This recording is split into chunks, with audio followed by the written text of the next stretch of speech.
This Variety FrightFest Award 2012, this lifetime achievement. I'm sorry you have to die tonight. That's all right. In order to qualify for the award. Honey, just take my keys. First of all, congratulations. It's a great honor. You know, I snuck away from the set from Walking Dead to come out. I think Frank Darabont summed it up the best. I sent Frank an email and said, hey, I'm going to the UK. Variety Magazine and FrightFest want to give me a Lifetime Achievement Award. And he said, boy, you're getting old. The first inclination of Greg was back in 1986 when I hired Day of the Dead on VHS. He ended up as a head on a table in Frankenstein's lab, you know, when they pull the thing off, and and I didn't know that, you know, 20 years later, he would be one of my best friends in the world. You know, the fact that I started in 1984 on Day of the Dead, and 28 years later, we're still doing zombie stuff, and everybody on the planet seems to be watching it. I think we're doing something right. I love how Greg has evolved the zombie as a screen creature from those sort of monochromatic ghouls in Night of the Living Dead to that fucking half woman in the first episode of Walking Dead. We owe him a debt of gratitude just for that. The interesting thing about my career back then was, you know, I was 20 years old, and I sort of just went where the wind blew me, you know, from Pittsburgh to New York to Los Angeles. And within 2 weeks in Los Angeles was working on Aliens. What's the kind of weirdest job you've been asked to do? I wouldn't say weird, but, you know, we did Boogie Nights. It seems to be a big claim to fame for us. Right. I'll never forget Dana Gould, who's a comedy writer, who's a really, really good friend of mine, used to write for The Simpsons. And I went to one of the table reads. Dana introduced me to all the actors and friends. He goes, hey, this is my friend Greg Nicotero.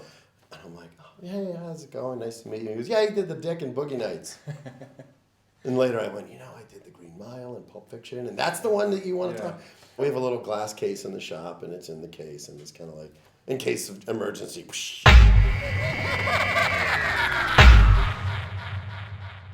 Ricky Wood, director of Sawney, Flesh of Man. It's based on a Scottish legend of Sawney Bean, and it's quite well known throughout the world. People say that the original Hills of Eyes movies is based on it, but Americanised. We've based it loosely on a modern day version, and Sawney he hunts these cities of Scotland in his black cab, pulling around just a cab on a Saturday night, and they get in and he takes them off to his den, and where they torture them and eat them.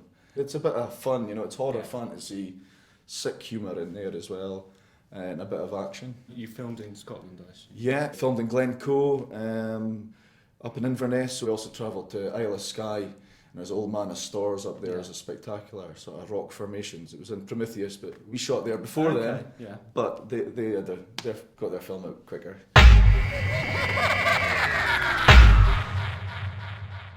This is the first time I've been at a festival this big, to be honest, and I've got to see if I actually make it through the screen in my own movie alive, to be honest. What exactly is the draw of the fascist undead to you? Oh my God. We grew up on, you know, the sort of the big movies of the 60s and 70s, 50s and 60s, Where Eagles Dare and Cross of Iron and Guns N' Ammo and all that kind of stuff. Both films are kind of love letters to films that I loved when I was a kid, like early John Carpenter films and the first Alien and things. And so that kind of slightly sort of haunted, ghostly quality, just in terms of a look, seemed like a great idea. The third film. No spoilers. No spoilers. Third film's set in World War II. It's a prequel, I guess. It's more of a heist movie. A bunch of hard people from the Russian Red Guard stumble into the Outpost world. I wanted to see the longer cut of Nightbreed, but I missed it because I'm not based in London. I had to come down from Glasgow, so I was travelling and I missed it. I wanted to see Rec 3 and I missed that. I really wanted to see Grabbers because obviously Richard Coyle that's in this movie was in that, and that was before I came down. So I'm just not having a lot of luck with it at the moment. Hopefully it'll all sort itself out by the end. Do you know what I mean? Here I am with one of my really, really good friends, Buddy Giovinazzo.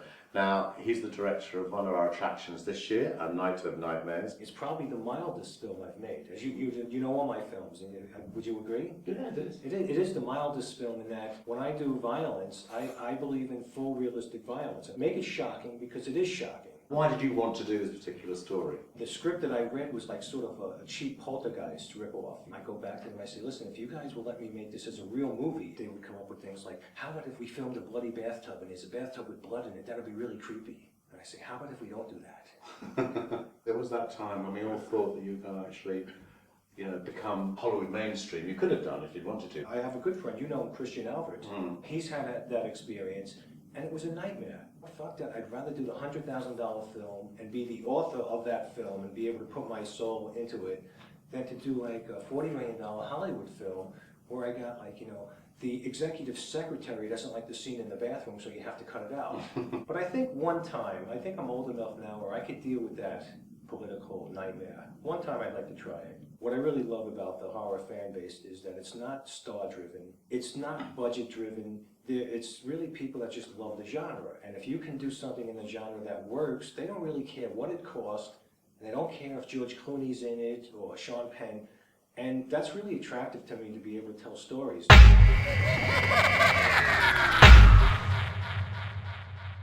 Billy Chainsaw, I'm interviewing the fantastic Alex Chandon about his new film, Inbred! Ear by Gum. Inbred, Ear by Gum. And it's dirty. It's a horror film with comedic elements. And there's a lot of splatter. Very gory. It's also quite funny. Quite funny. It's hilarious. I think it's funny, so do you. Yeah. But like the Germans, it's like, Alex, this film is not funny. Aside from the humans, there's another superstar element who is not human. I've had a kind of a fear of horses since I was a little kid. I was walking through the forest once, came across a big horse, and it fucked me up the arse. No, not really. Yeah. No, it just terrified me. It's like a dinosaur, you know, it's like so huge. So I've always been a bit scared of horses, so I thought, we'll put this scene in the film because it scares me. Loads of people say to me, how did you do that? And don't tell them. I'll let you into a secret. Okay. Steven Spielberg was shooting Warhorse at pretty similar time. Really? We borrowed his animatronic horse. Fantastic. No, not really.